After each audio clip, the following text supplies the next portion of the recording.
Hi, this is Shanna at CoraWare. A few weeks ago, we shared an article about HIPAA-compliant video conferencing, and we talked about why that's important in a variety of fields, particularly in mental health. Well, we're pleased to announce today that we've made some progress in new customers in the telemental health area. We have a press release that is out today concerning Forefront. Forefront has selected CoraWare to help them deliver their telehealth message.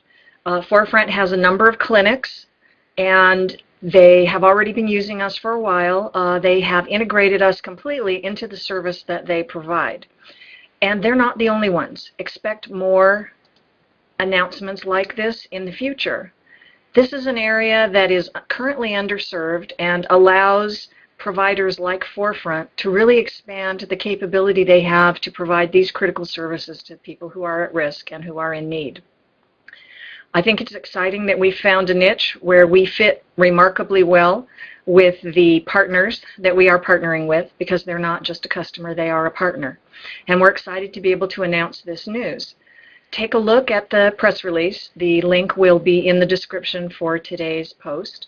And let us know what you think. Would you be using telemental health services at some point? I can see many applications for it, and I can see it growing and growing. This is a great way to get providers to the patients who need them the most. And we're excited to be able to make this announcement, and we ask you to watch for more coming in the future. And thanks for listening.